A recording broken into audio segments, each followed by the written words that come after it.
All right, welcome back to another episode of Kameo Podcast. I am at Redbeard. Not actually my choice this time. Usually it is. It was my guest's choice, who I met in the DMs. She goes by White Olive Photos with underscores in between on Instagram, but her real name is Melissa Dagostini. I am going to completely Dagostino. correct you. No. So close. Dagostini.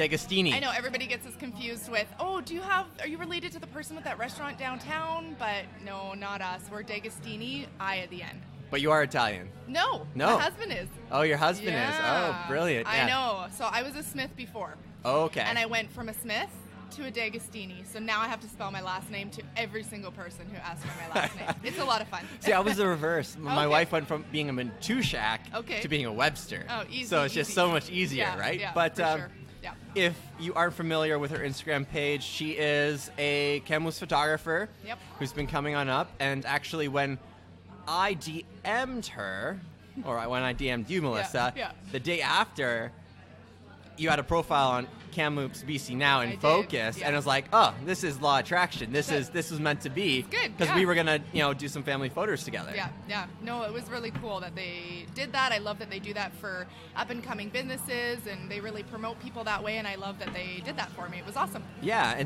and you are on the up and coming, right? Like you have a good amount of followers. Yep. And your photos, which I like a lot. Like it has that modern Instagram flair, but it's not overdone by a lot of mommy-tographers, unfortunately. Not to group you into that. No, we are a group. Like, literally, everybody had kids, and we wanted to photograph our kids because lots of us were on maternity leave. We didn't have a whole lot of things going on. Maybe we were working beforehand. And we bought our first camera, and we picked it up, and we started photographing our kids. And honestly, I can probably speak for so many moms out there that there are so many talented photographers, and we all got our start because we wanted to photograph our children. Which is what my wife is doing right now. Yep. Right? And what camera did you start on? Like I have a T3i, which I'm pretty sure I've broken at this point. But you know what? That's what I started on. I had the T3, so I didn't even have the I. I literally went to Costco, bought my first camera, the Canon Rebel T3. That's like a consumer camera. Absolutely. It's roughly, I think, like $440 or something new. And I literally have done weddings with that camera. Really? It is a workhorse. It can do what you need it to do. So that's what, the best piece of advice that I got from someone was, if you can take good photos with a Canon T3, then you can do it. Totally. You have to learn your stuff, your product through and through, your tools or whatever, and then you can grow from there. So yeah, I literally started with a Canon Rebel T3. That's impressive. Yeah, I have some buddies who are in the adventure space and do amazing work, right? One's the photo video guy for Mike Wiggly's up the road, right? And they're like, oh, why are you getting a T3? Spend more money and get a fancier camera. It's like, well, no, I still have to make sure I know my f-stop and my exposure and all this stuff that honestly I've forgotten again at this point. But what was it like getting your first wedding shoot? Okay. Did it come to you or did you go after it? No, so it came to me, and I really, really wanted to get into weddings. That's not my main focus now. I love doing weddings. I love it. However, I love working with families and children and babies and stuff too. So anyways, that's a whole nother topic. It came to me, and I just kind of started off really, really low. I was not expensive, so I was very affordable. But I really loved the clients that I attracted, even in that small little price point, were these young couples. Their story where they were 19 and 21. They wanted to get married. They'd been together for a couple of years, and they couldn't afford a photographer that was really well established. And kind of how it got started. And I started taking pictures of babies and all that sort of stuff. But the wedding, it came to me, and I haven't looked back ever since. It's been really, really awesome. And I loved the clients that I brought in and the people that I attracted, even at that low price point. They were awesome, really down to earth, really super chill people, and that's what I love to shoot. Are you still on maternity leave or? No, actually. I have an 11-year-old boy. Okay. And I have an 8-year-old daughter. So I'm definitely not on maternity leave, but I did take a 6-year leave of absence, so to speak, from my work because I'm actually a certified dental assistant. So which is why you have nice teeth. That's what I'm gonna hide my teeth. No, it's all good. So I'm actually a certified dental assistant. I work for a dentist here in town, and I've been with them for about 12 years. Oh, wow. And I just work kind of casual and 1 day a week right now, but it gives me the opportunity to do the photography on the side. And I took a maternity leave last year for about a year. So a year maternity leave for somebody else, a coworker. And my photography business really kind of went on the back burner because I was working more than I ever had. And this year in March, that's when it kind of came up and it was done. So since March, I have been able to just hit the ground running with my photography business. And it has just exploded, and it's been awesome. Yeah, and so you've upgraded your camera since. Yeah. Yep. What are you using now, and where are you wanting to go to? So I have a Canon 60. I love it. I wanted to go from a crop sensor to a full frame. Which just means more pixels for those who don't understand. Yeah, exactly. We'll talk a little bit of camera speak, but not too much. Yeah, so I wanted to upgrade, so that was my next best move. Everything that except for that first camera that I bought, everything that I buy is used. Yep. I try to not dump a crazy amount of money into something if I'm not going to really put the effort and the time into it. And I can understand that. Yeah, so okay, running out and getting the most expensive best camera, well, I like to really figure out how to use what I have, and then once I've mastered that, I actually don't even know if that's ever possible, but once I've really know everything about my Canon 60, I will then upgrade if I need to. But right now, it is performing amazingly. I love it, but you also have the question, like, where are these photos gonna go? Yeah. Right. Yeah, most of my photos live on Google Photos. Yeah. For eternity, right? Yeah. And then if they're lucky, they get to make an appearance on Instagram. Yeah. Right. Exactly. Yeah. With the people that you're working with. Yeah. Are people asking for prints very often these days? You know what? I used to offer that. I've kind of got away from it. So now what I do is I offer an online gallery. And that basically just gives everybody their images that they wanted from that session, and they can choose to print from there. Down the road, I would love to offer high quality prints, but that's a whole side of the business that I have to get organized for because, my goodness, there's so much to know and do when it comes to starting up your own photography business. Like, it is crazy. I can barely keep up with it. I have to hire somebody to help me stay organized because there's so much. Yeah. That's funny you say that. You must be familiar with Stacey Crollo, right? Yes, absolutely. Have you seen her new business? Yes, I have. Pepper. Yeah. Meet.pepper, I think is the handle. Yeah. Which is kind of interesting, right? It is really cool. Yeah. Someone like yourself or myself, right, who can't keep up with the creative hustle, right? Yep.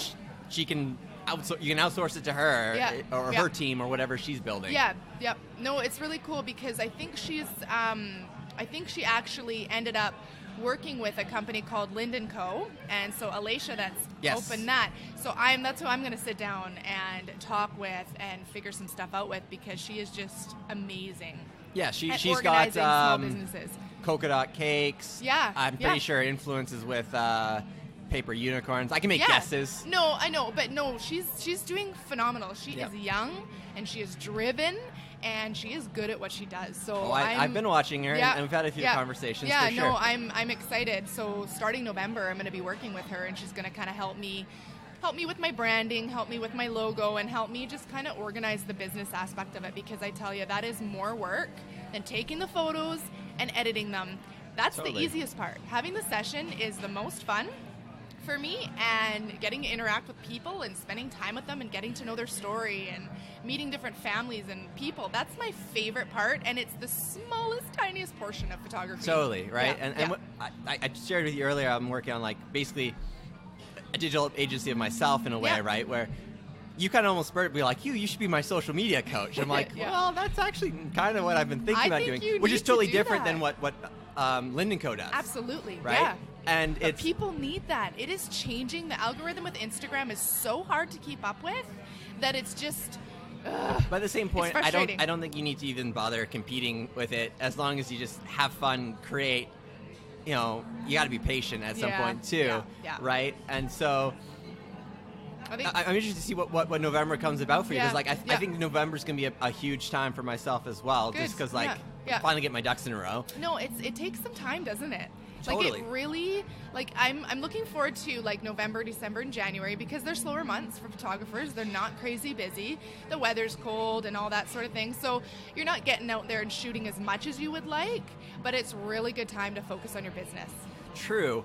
But on the flip side, I think the snow and the hills is just magical, too. It is. When you get the right people. Yes, it is very so true. I have a shoot for a maternity shoot or whatever out at Lac Lejeune Lake. Yep. I think that's where it is. And it's just like, okay, it's pretty magical, but it is. I can't really post those photos right now until there's snow, right? Yeah, exactly. Which you gotta wait. A lot of people don't get, like, the photos don't have to be real time on Instagram at all. No. Right? Not at all. You just have to have this lifestyle story and look. Yeah, and you've got to post it at the right times and conjunction. If you're going to post a winter photo, make sure it's winter. Exactly. Right? Yeah. I like to push the boundaries to see, like, how many posts you can make in this town in one day. And yesterday, I got up to 5 posts and be like, okay, that's too many. Oh my goodness. You know, just at what point does it taper off? Yeah. But also, hashtags. You have to rotate them. You can't use the same thing. No. And that's another difficult one too, is figuring out the hashtags. I'm still so horrible at it that sometimes it works really, really good, and sometimes it's like an utter fail. Totally. And do you find, like, okay, so Instagram, we're going to talk about Instagram for a minute. That's fine. Do you find that, like, when you post and you put these hashtags in, and then one of your posts just blows up, it does really, really well, and a couple hours later, even the next morning, you go and you look, and you've lost 13 to 20 followers? Like, what is that about? Like, it's I've never seen that. It's the weirdest thing, and I've heard it happening to other photographers as well, and I don't know... I literally can't explain it. Like, how you can go... I don't worry about the numbers. I know. But I do at the same time, right? Like, and I need to not worry about it. Like, my podcast, I couldn't tell you how many people, like, the numbers off the top of my head. Right? Like, but on Instagram, I know my baseline of my expectations. Yeah. Right? But, again, it comes back to, like, just do it and not think about it. Yeah. Right? Because if you do it long enough and have the patience, right? Like, your monetization is not your Instagram. No, that's just your marketing. Yeah. Right? It's hard though, because I posted something the other day, and it was about comparison. Yeah. And it literally was a post for myself more than anybody else.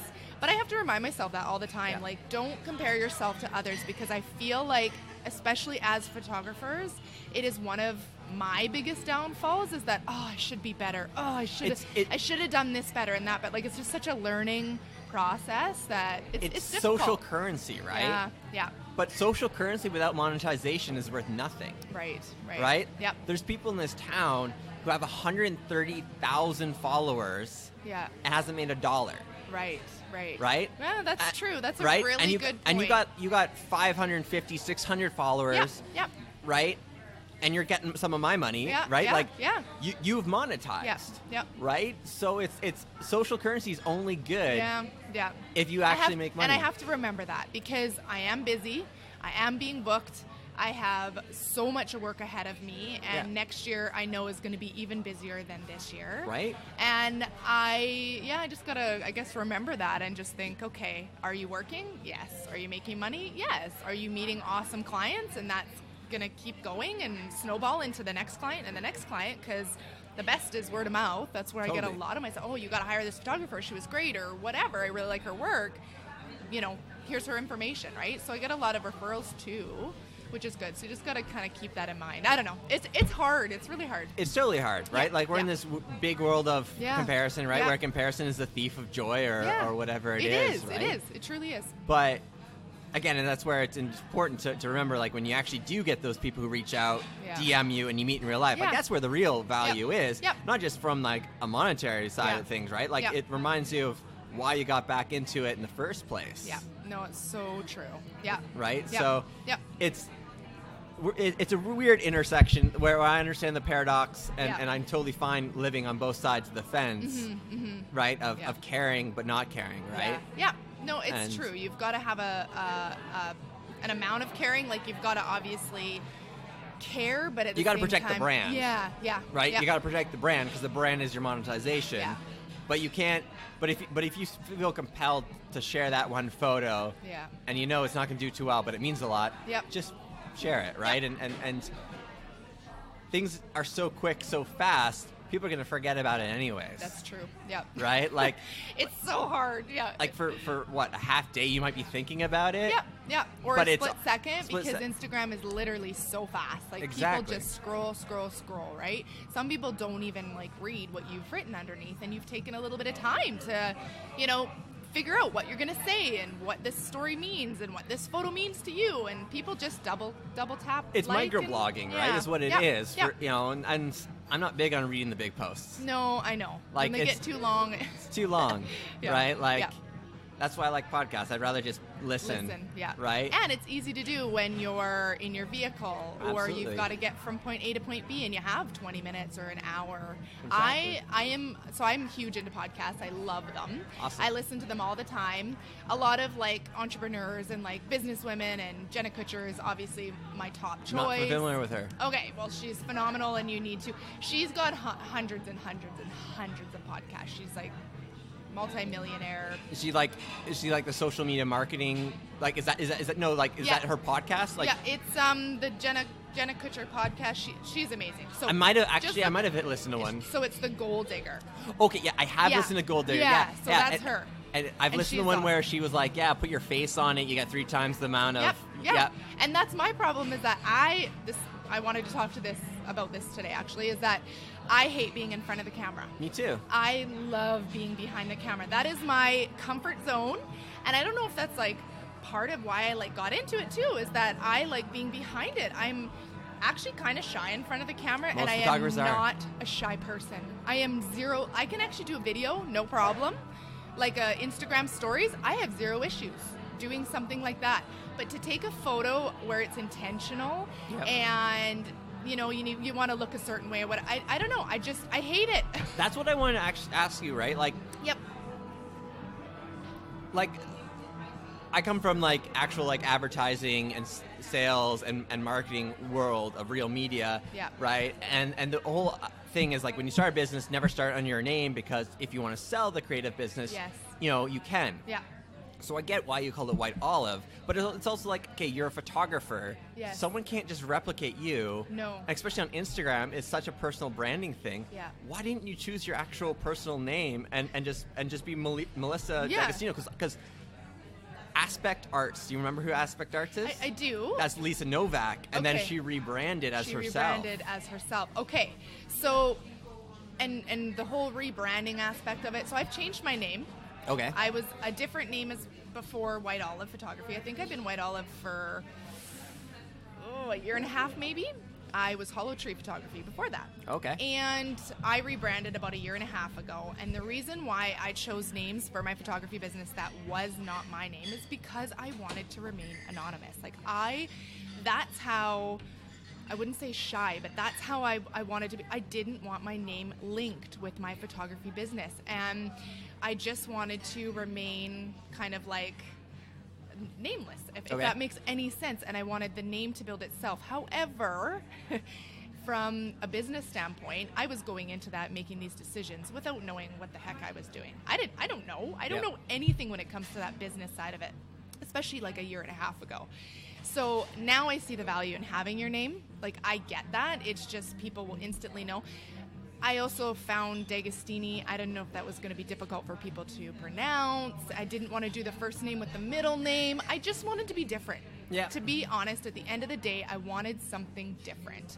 And you know what? I'm just going to go with it. I'll stick with it for now because I have changed my name once already. Yeah. And the reason for the name change, too, is that I felt like my older work just did not reflect where I wanted to go with my business. But you also have a personal account, too, right? Yes, I do. Yeah. Which is where I guess you can start showing your face, which is what I did, right? Yes. Like I have and my that's Kameo, changing too. And I have my Nevin. Yes. I have my Kameo podcast, I have my Nevin Webster, and then I have kameo.ca, right? Like 3 facets of who I am. And 3 very, in my opinion, different approaches to Instagram. Yeah, so that's actually funny you say that because I'm going to be starting a new Instagram page.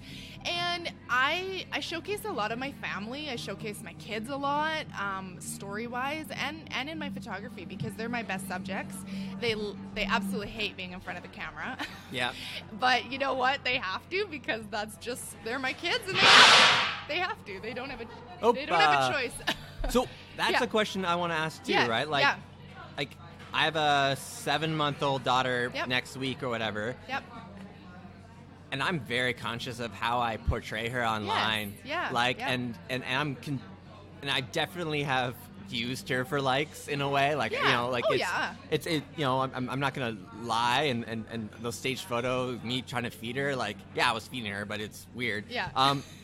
What are your opinions on this kind of like this new world where, like, yeah, you're literally showcasing the growth of your child, but they're a human. They get to control their image. Yeah. I control my image intensely. Exactly. How do you figure that out as a, you know, photographer, but also a mother, but also, someone who's building a brand? Yeah. So for me, I think that's why I kind of want to open another Instagram account. It's going to be called the Dagos. It's what everybody calls us. Oh, Dagos, they're here, blah, blah, blah, whatever. We get called the Dagos all the time. And I think what I want to start doing is really showcasing my family on that one, so that people who are close to me, they might come and follow me over there. And then I will still show a little bit of my family on my main page, because I want to be somebody who's going to hire me, they can relate to. Totally. So I'm a mom. This is my life. I never take myself too seriously. I'm an absolute goof, and I can get ridiculous at times.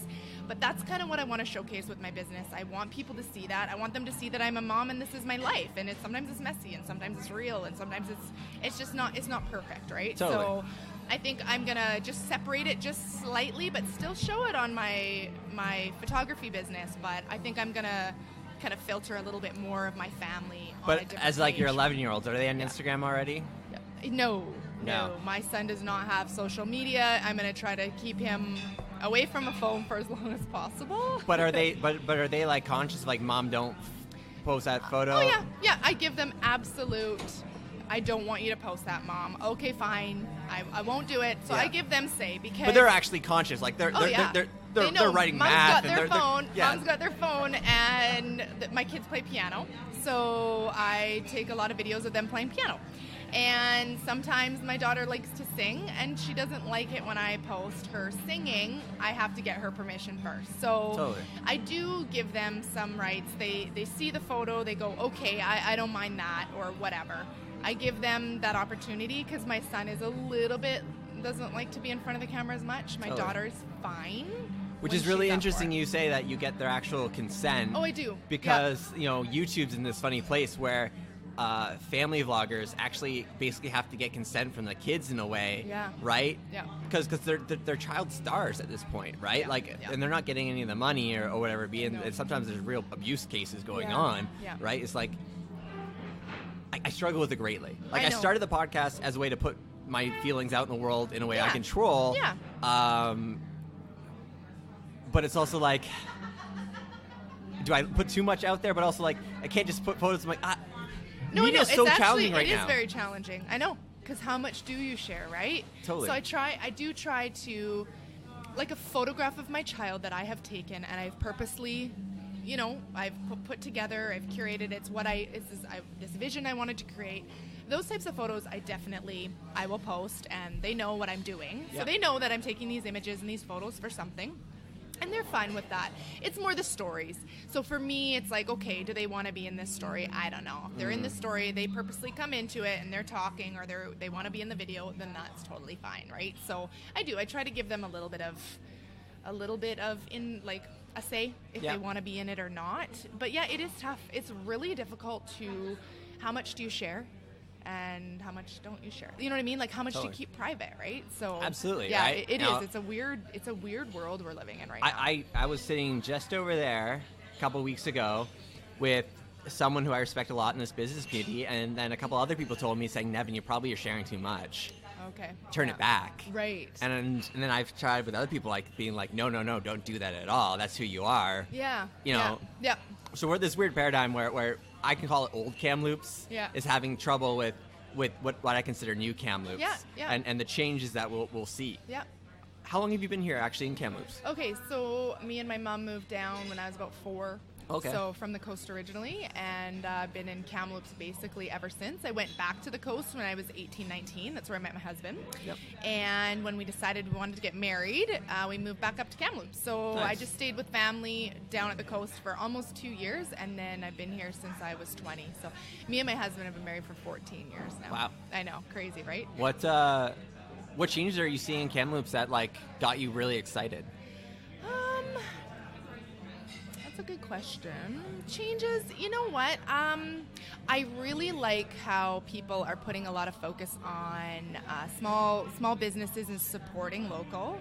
I love what they're doing with the downtown. They're going to be changing things and revamping the downtown area in the next couple years.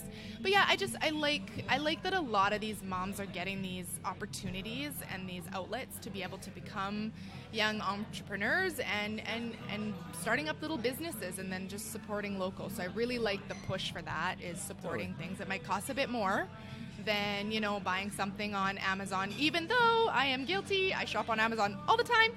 Yeah. But supporting local. Like yesterday I just purchased these, I don't even know the full name of it. Anyways, they're like beeswax, reusable Wraps. wraps. They're like saran wraps for beeswax. I know what you're talking about. And I'm trying to be really conscious of not using as much plastic, but holy smokes, is that difficult. Like, I am actually finding it so incredibly difficult. So I think baby steps. Totally. So I just ordered those yesterday. I just got a text message today saying that it's shipped. So I'm excited to kind of try that. But those are made in Victoria, BC. So even though that's not like Kamloops local, but it's BC, right? So I feel like I know the company you're talking about. Amanda Chan, who used to work at Kamloops Innovation Center, left town, went to Victoria, and is now working for a company that builds exactly what you're... Okay, so it's called Goldilocks Wraps. Okay, so similar business, but not the same one. Yeah, and they're beautiful. And they're reusable. You can use them again and again and again. You wash them, and so I just trying to... I don't know, just little things like that, just kind of supporting stuff within BC and then supporting as much as I can in Kamloops. So absolutely, yeah. I always tell my wife that we don't send our money stateside. No. A, I don't pay duties, and B, you know, money has to stay in Canada, preferably in the community, then the province, then nationally. Yeah. And if you can't get it in Canada online, you found yourself a business. Yeah, that's exactly. Right? That's smart, very smart. Right? Like, because, you know, especially like my wife probably runs in similar circles in, you know, kind of the vision of what they see their lives through Instagram or whatever be, right? You know, and they always imagine the home and all this stuff that I don't care about. But, you know, if she's interested in it, the chances are you're probably interested in it as well, right? And then your friends are, right? Like, just start the business, see what you endless. can do. Like, it's crazy. It's absolutely endless what you... Like, I have to, like, tell myself, just stop and just focus, because I have a really hard time focusing on one thing at a time, and I'm just going here, right? So I'm, like, always, I say I'm that dog on the movie Up that's like, squirrel, that's me. So I have to, like, make sure that I'm, like, focusing on one thing, because there's so many ideas and there's so many opportunities in this town, I think, for a lot of young moms, which is really nice. But in the end, you got to remember, you know, Doug helped save the day. So, like... You know, the dog, is a pivotal part of that thing. This is true. And that's the one that was telling me, like, who was telling me, hey, maybe dial it back a bit. Yeah. Is Nevin, you got to get serious and figure out an action plan. Yeah. And I don't want to. And I don't need to because, like, the fact I came to buy a coffee today, I might have signed a client who gave me a coffee. And the only reason I'm here is to meet you. Yeah. And that just happened, like the world's so chaotic. It is, Right? And are you familiar with Paulo Coelho? No. So he's like I want to say Brazilian, but that might be wrong. He is a famous author who wrote The Alchemist. Okay. And one of my favorite verses ever is, you know, the whole world conspires with you to achieve whatever you want, or something like that, right? Basically the idea of the law of attraction. Yeah. Right? Yeah, you can plan stuff out, right? An opportunity comes to those who's prepared. Yeah. But there's this chaotic sense of just that things just happen, right? Yeah. And that's why you're going to see Aisha. Yeah. Right? Alicia. Yeah, I know. Right? Like, she's going to help you structure a little bit. Yes, she is. Yeah. But you're still probably going to be like 45% chaotic. Yeah. Oh, I think so, because that's me. Yeah, but that's how you're going to take it to the next level. Yeah. And right? It's also how I just function. I put on so much on my plate, and I'm busy. It's just what I do, and then I don't crash. I don't crash and burn. That's a good thing. But I try to You will. I don't crash and burn like. Yeah. But when I do hard. Yeah. Right? So I warn you of it, right? I have a husband who is extremely supportive, but in the same sense, he says, like, our family time is really important. My husband works Monday to Friday. Yeah. He doesn't work on weekends, and that is when I do some of my sessions. However, I try to book myself so that I'm not taking time away from my family, because at the end of the day, that is what's most important. And I think even as a family, we might even consider homeschooling next year with the children, just to have more time.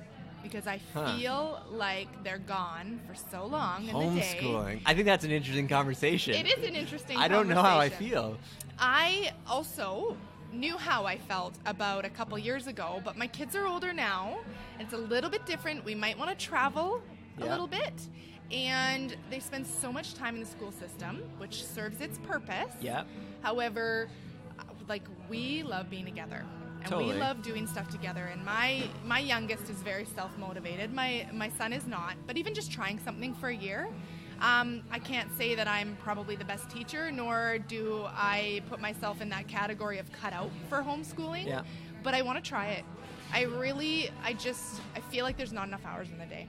I'll come from a completely different angle than other people have probably come at it. Yep. I was in enrichment classes starting in grade 3 to on, and then full-time from grade 5 to 8, and then went to high school in a special program. Gotcha. Right? And though at the time, I was labeled a nerd and sometimes held out of place, whatever it be, the fact that those teachers and those enrichment opportunities encouraged me to make a film rather than an essay are part of the reasons why I'm in media. Yeah. Right? So and some of the connections I had through those classes, I still maintain, right? Yeah. So it's again going back to that whole chaotic thing, right? I didn't appreciate it then, but the fact that I was allowed to do a book report on a comic book in grade 9 instead of reading 400 pages and just writing an essay, maybe I'm an outlier in that regard, but it's allowed me to think outside the box and go I'm going to start a podcast. Right? Yeah. Well, on the flip side, of course, traveling and stuff is another way of getting those same experiences. And I think at the end of the day, neither of my kids are going to be going to these other schools that are going to allow them to do stuff like that. So that's what I find is that creatively, I feel like sometimes they're lacking, and it's to no fault of the teachers. It's to no fault of the school system. They have to come to the middle and meet in the middle at some point. You can't have all these different things going on, but your children have abilities and they have needs, and sometimes they're just not met. And for my daughter, she's very creative. She loves to write. She loves to read. She has written a couple small little books that we plan to publish in the future, because she came up with these brilliant characters, and she wrote these little short stories that I think kids are going to absolutely love. And my son, he's the sweetest, kindest boy. He's very affected by his surroundings. And I think for us to be able to really push music with him, because he's very talented in the music aspect, we would love to really focus on things they're really strong at. Yeah. And that's what I find is that 6 hours in the day at school, they're getting a little bit of everything, which is what they need. Yeah. They need the foundation. I don't diss the school system and what it does for our children, because we absolutely need it. But we are thinking of doing it just for a short stint. I think that they will end up back in the school system because it serves its purpose. However, we might take a little break and just do some homeschooling and really filter those creative abilities in my children somewhere else. Okay. It sounds like you have a very balanced... and like I said, I don't think I'm going into this thinking, oh my gosh, it's going to be so great. We're going to travel the world and it's going to be a blast. Yeah. It's going to be difficult. I'm going to be even more busy than I am right now. Yeah. And I think it's going to be an uphill battle with my son, because he's like me. he cannot focus longer than, 10 minutes. He's looking over here doing this or whatever. So I think that will be a struggle, but I'm not going into it blind. I'm not going, oh my goodness, this school system sucks and I'm going to be so much better. Oh no, no. I've just seen I have nothing but firsthand the people who pulled their kids out of the school system and then the success of those kids was, though they're brilliant, just hampered. Yeah. Like it's... and there's the school system is it. great. Yeah. It is great. It's not perfect, but like no. By and large, right? You get out of it what you want. Yeah. And the real learning honestly comes once you get out of the school system. So you know what? That is so true. You learn a lot once you're out of school. That's for sure. Trial by fire. Yeah. No, it's true. But this is just kind of some of our plans maybe for next year. We'll see what conspires and what actually happens. But like, are you thinking like real world traveling or more a specific place? We actually, my husband has an aunt and uncle that are in South Africa. Oh, nice. They really want us to come and visit. And my husband's Italian, so he has family in Italy that are still there. So we would love to head over there and explore and check it out and see where his dad was born. And it will be on Instagram. That's not a question. That'll happen. But so just things like that. We just really we love the Oregon coast. Like honestly, just heading down there for a couple of weeks with the travel trailer in the truck and just, I don't know, go up north. Like we really have some big plans. Whether that all happens is another story. Totally. Both me and my husband are in the market for new vehicles, so it's either travel next year or just keep the vehicles we have, and we'll see. I come from the automotive industry for 2 years. Oh, yeah. What I can say is drive what you have, and until I've been driving really my good. really cool 2006 Toyota Sienna minivan for 9 years now. You know what? It will blow your mind what you can get on in the market for that still. So just keep on driving. You know what? Right now, it's worth more to me than it is actually on the market. Like, it's not worth a whole lot. But I was in Penticton, because that's where my sister-in-law lives, and we jumped in a cab, and it was a Toyota Sienna minivan, like same year as mine. And I was like, how many kilometers does this thing have on it? And the guy goes, it's got 600,000 miles. So it had over 1 million kilometers on that dang thing. And they're like, everybody in the van's like, don't tell your husband, he'll never let you sell it. No. Because the thing's never going to die. Like, it won't. Yeah. It is such a good, reliable vehicle. It is what it is. Like, all I can recommend to anyone is if you have a vehicle, never sell. Yeah. Just drive it, right? Like, unfortunately, I have a 06 Ford Escape, and then my wife's having this 2015 Escape. Yeah. She, of course, we got a dog and a kid now, right? Myself, right? Okay, we'll have to get something with a third row at some point. Yeah. But it's like... What do we do? Come on. Like, I know. I know the game too well to wanna... I know. It's like, I don't know if I can. We bought new years and years and years ago, and then basically said we'll never do that again. So we do use vehicles. We haven't had payments on vehicles for like 6 years. Yeah. My husband works really, really hard, but we live really simple, if that makes any sense, because we like to enjoy life, and we don't like to be strapped to a mortgage, and we don't like to be strapped to payments. And my husband's like, if you have the money, then you can go buy it. So that's actually what came into my photography business too, is like, he's so good with stuff like that, because it really made me work really hard. And it was like, if you have the money for something, then you go and buy it. Totally. And so that's why I was able to upgrade, is I started low, and I stayed with that T3, that Canon T3 for a long time. And then I was able to upgrade when I had the money for it. But it's really interesting, like the respect some people get for just seeing you with like a DSLR, even if it is an entry-level one, is kind of funny. Yeah. But I've seen people like shoot wedding videos on an iPhone. Yeah. Right? Yeah. And at the end of the day, it's about the quality you can deliver, and making sure the client's happy. Yeah. Yeah. Which is a whole different conversation about setting the expectation, right? Like, this is what you're getting. Yeah. If you're imagining this, maybe move on. Yeah. Yeah. Have you had any challenges with client expectations? And no, because right out the gate, I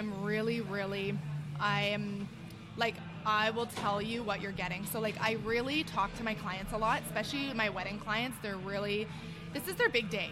So I turn people away if I'm not the right fit. Like, I can tell right away if I am not the right fit for them, and I have no problem saying no, because at the end of the day, I want them to be happy. This is their day. So I've turned people away because of their expectations, and I know what I can deliver and I know what I can do. And it wasn't that they had these high expectations and I wasn't going to be able to meet them. It was just maybe high expectations for a low price point, right? Totally. So and I think that those people ended up probably getting amazing photographers, and we're more than happy with them. Yeah. Right? Like, I paid, my gosh, like almost like a full month's salary, right? For, and it paid off in the photos, right? Yep. And we're happy and whatnot, right? But it's like, I can't expect that for a couple $100 to someone who's starting off and I found on Craigslist or whatever it be, right? Yeah, exactly. And you have to, I had a mentorship at this exact place. We're sitting right at that table with a really amazing photographer, and she's from the island. And she sat down and she kind of went over a bunch of things with me. And basically, where I was price point wise was way too low. Yeah. And I had the quality, but my price point was not reflecting it. And I know some people look at it and they go, oh my gosh, photography costs so much nowadays, and I can pick up my camera or I can grab my phone and I can do the same, I can take the same kind of images and whatever. And I will definitely say technology has come a long way. Yeah. Like, holy smokes, your phones can take amazing images. But I think at the end of the day, the girl that I sat down with, she just said, you need to know your value and you need to price accordingly, and everything else will fall. And I was like so nervous to do it, right? But I did, and I did that in, I want to say, April of this year. I implemented a new strategy, and I priced myself accordingly, and I haven't looked back. Yeah, it has not challenge. Stopped people from booking me. And I like that because I know my value and I know my worth, and I know what I can deliver and I know what I bring to the table. See, I've had the issue when I undervalued myself for the money, and it just caused challenges with clients. Like, it does. Like their expectations were crazy, and it's like, no, that was not what we agreed to. Remember, I'm pricing myself here. Yes. I'm giving you all this. Yes. Don't ask for that. Yes. Yeah. Yeah. Right. Yeah. And I found myself in the same boat. Yeah. Yeah. And we don't do business anymore. And it was a good learning experience. It always is. Like, I'm happy, still friendly with them and happy, Yep. That they gave me that opportunity, because if I didn't make that little bit of money, I wouldn't actually have some of this equipment I'm talking with, right? Because I had to hustle for the equipment. Yeah. So same thing. It happened, right? Yeah. But it's funny how it all comes together in the end. It is. Yeah. Yeah. But yeah, no, it was just, I think, finding my value, and I really worked hard on that this year, and I've seen my work grow so much. And I think the main focus and the main goal of all of my work is to really generate real candid moments. Some of them are posed and they're spurred on, like I give you something to do, and then the real moments come, and even in the in-between moments I try to catch all of that. And I really like working with people. I love kids.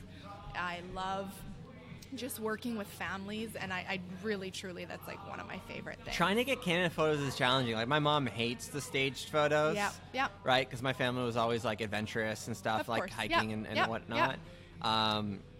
So she always wanted like the more real photos, but we had to do the staged photos here and there. You know what? I always put those in. I always give my clients those staged family photos that grandma wants to put on her fridge. Maybe it's not something you want to blow up and put on your wall, but grandma and grandpa want that photo, or mom and dad want that photo. But it's so funny that like on Instagram, they love the staged photo. Yeah. Right? Mm-hmm. It's like, and I just made a post today, like, making fun of it in a way of being like, hey, I suck at these lifestyle photos where you pretend you don't care, but you do. I'm so bad at it. Oh, me too. I am too. That's why I think I like video, like Instagram stories, is because I can just be real. And I might mess up my words, or I might do something that's just really stupid or whatever. I don't look the greatest. I have, my hair in a messy bun, and I have zero makok on, and I don't care. Like, but on the flip side, you were really concerned about this podcast, being like, what should I prepare? Do you have any questions? Like, no, it's just a conversation. Well, I was nervous. I was like, I don't know. What is it going to be like? And it ended up going really good. I can tell the success of a podcast, like, almost before we even do it, literally by the conversation to begin with, right? Yeah. you know, and I've had conversations with people where it's Q&A, and I challenge with those. Yeah. Like, it's challenging. It is, yeah. Right? And then I've had podcasts where it's like, they want to interview me while I chat with them. I'm like, okay, that doesn't work either. Yeah. It's just you either get in a conversational flow or you don't. It's funny because photography works the exact same way. Absolutely. So I know my clients, like, we talk so many times before our actual session, which means I want to talk with your wife. My wife, right? You deal with her. Yeah, we need to touch base and just go over some stuff. I have a relationship. I have an engagement session tonight. I know what they're wearing. They're bringing some extra clothes. We're going to go grab some champagne. We're going to pop the champagne on the beach, and we're going to have so much fun. But I feel like I already know them. Yeah. And that's what I want to do. Is like, I want to know my clients. I'm going to meet them for the first time tonight, but I know already so much about them. Yeah, because you can kind of dig into them, right? Conversational, right? Back and forth, like, and it's easy. Like, I sent a couple photographers my wife's way, be like, would you like this photos? Like, because it was like a birthday present of sorts, right? Yep. You know, a little bit of exchange here and there. Yep. Both help each other out, and also, you know, make sure my wife has the photo she wants for Christmas. Yeah. She nixed a couple of people, and I know why, and I can see why. Yeah. And the fact that she was like, yes to you, and then I saw her following you and liking your stuff. I'm like, okay, perfect. Okay, I made the right. I made the right pick. Yeah. That's right. Awesome. And it's really interesting because, like, I can see my wife communicating with certain people that I've had on the podcast before. Yeah. In the photography world, or whatever it be, right? And kind of slowly kind of build that relationship, and then she brings it up in conversation, though she's never met them, right? Yeah. She never listened to the podcast either. Yeah. But it's this weird thing of like, you can get so much about a person's character that when you actually meet them, you're like friends. Yeah, no, and actually this happens all the time, and that's the craziest thing about social media. I talked to this one photographer down in the States. Her name is Tara Sweeney. She is absolutely phenomenal. My work isn't the same as hers, so like, I'm not trying to copy her stuff, but her stuff is very different from mine, but I absolutely love it. Mm-hmm. She is amazing, and I'm going down to a photography retreat in California in February, and she's going to be one of the speakers there, and I get to meet her. We have talked so many times on social media, on Instagram, that we're already friends. Like, I already told her, I'm like, so I'll be the one jumping up and down because I'm so excited to actually see her face in person. Like, and she's like, I'll be right there with you. Like, it's the craziest thing, but like, you can connect with these people that they're amazing. You're like, totally. I'm like going to be in awe, but like, she's just a real person, and so am I, and so are you, you know, but it just, I don't know, it's a really cool avenue to meet people. And but then there's all this weird dynamic when some people have like way more followers, whatever, and then and you reach out to them, and you can just tell they're kind of annoyed, but then again, you're sometimes kind of annoyed when other people reach out to you. Like, it's this really weird thing, and it's like, you just get together and you have a conversation, and you realize that we're all on the same page, right? And we're all people. No, it's true. And I try really, really hard. If somebody messages me, I am going to respond. I cannot not. Like, it will bother me, and I will respond, and I'll let you know right now, I'll never be annoyed, because this is my business, and this is what I do. And that is what I'm going to really focus on, is that I want to create those connections and those relationships with people. I want to create those connections and relationships for my business and other sort of stuff, but I still get a little bit of anxiety, because like, client work is like, there's still a bit of anxiety. Don't even talk about anxiety. Like, that is like, sometimes I have to like do breathing exercises because I'll be so nervous before a shoot. And it's so silly because it's like, I know what I'm doing. You can do power pose. Yeah, right? Like, I know what I'm doing, but at the same sense, I get anxiety and I'm nervous before every single session. Yeah. It doesn't go away. The way I know something's going to be like awesome usually is like how big the butterflies in my stomachs are. Yeah. Right? Like, Yeah. Like, if they're big and it makes me feel like I want to like go to the washroom, like, all right, this is gonna be awesome, because that's the feeling I used to get before I used to like run a waterfall, right? Like that same like kind of like weird adrenaline rush or whatever it be, or just that nerves, right? Because as soon as you know you're in it, there's no turning back, right? Like, that's so true. But wow, we've had a good conversation. We have. We could probably keep talking. My goodness. Yeah. People are going to be like, shut these guys off. Well, that's the thing, though. It's like I used to keep it at 15 minutes, but it's like, well, people could just pause it and pick it up if they really want to. You know what? It's very true. Yeah.